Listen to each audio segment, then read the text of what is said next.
ഓനെ തല്ല മാത്രല്ല ഓനെ എൻജോയ് ചെയ്യാനും കൊണ്ടിറക്കാൻ പറ്റുന്നുള്ളത് നാട്ടുകാരൊന്നും അറിയട്ടെ. ഓ നീച്ചിട്ടില്ലാന്ന് പറഞ്ഞാല് ഒരു തൊയില എന്നെ കൊണ്ട് എവിടെ പോയില്ലല്ലോ. പാട്ടച്ചോനെ നീച്ചകളും. തിരുത്തിരി ദേവി വൈകാട്ടി എവിടുക്കാ ഔക്കൊന്നലത്തിന്റെ മോനെ കാട്ടിലോടത്തേക്കല്ല പോണ്ടേ. പിന്നെ ഔക്കൊക്കെ പോണ തിരുത്തിരി ദേവിയോ ഞാൻ കാണിച്ചു തരാം. ചിന്നും മിന്നും കിന്നും മഞ്ഞൊക്കെ ഇറങ്ങിക്കാൻ മുഴുവൻ ഇറങ്ങി ഒരു ഒറ്റ നിഞ്ഞ് വളക്കണം. എത്ര വെച്ചിട്ട് നിങ്ങൾക്ക് കാത്തു കൊടുക്കാം.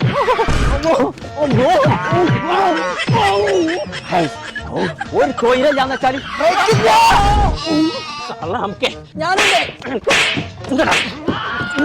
ഞമ്മക്ക് സ്വിമ്മിംഗ് പൂൾക്ക് പോണ്ട പാനോട് നിങ്ങൾ പറയോ?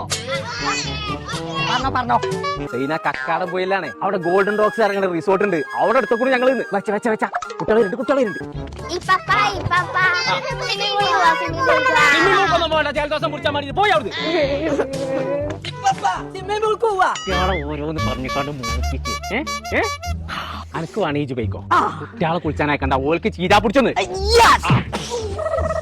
ഇപ്പച്ചേ ഇങ്ങോട്ട് വരി. ഇങ്ങോട്ട് നോക്കി എന്ത് രസമാണ് നോക്കി സ്വിമ്മിംഗ് പൂളൊക്കെ. ഇപ്പച്ചേ അങ്ങോട്ട് നോക്കി കാട്ടിലും വൈന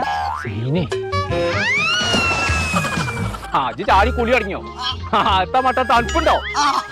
നന്നായി. അപ്പൊ ഞങ്ങൾ നമ്മളിപ്പോ ഉള്ളത് ഗോൾഡൻ റോക്സ് എന്ന് പറഞ്ഞ റിസോർട്ടിലാട്ടോ. റൂമായാലും സ്വിമ്മിംഗ് പൂൾ ആയാലും കോടമഞ്ഞൊക്കെ ഇങ്ങനെ മൂടിയിട്ട് ഒന്നൊന്നര വൈബുള്ള സ്ഥലട്ടോ. അപ്പൊ ഫാമിലി ആയിട്ടൊക്കെ എൻജോയ് ചെയ്യണമെന്നുണ്ടെങ്കിൽ ഒരു ദിവസം ഇങ്ങോട്ട് പോകുന്നു അടിച്ചു പൊളിച്ചാണ് പോവാം. അപ്പൊ നമ്മളെ ലൊക്കേഷൻ വരുന്നത് കക്കാടംപൊയിൽ കരിമ്പ് റോട്ടിലുള്ള ഗോൾഡൻ റോക്സ്.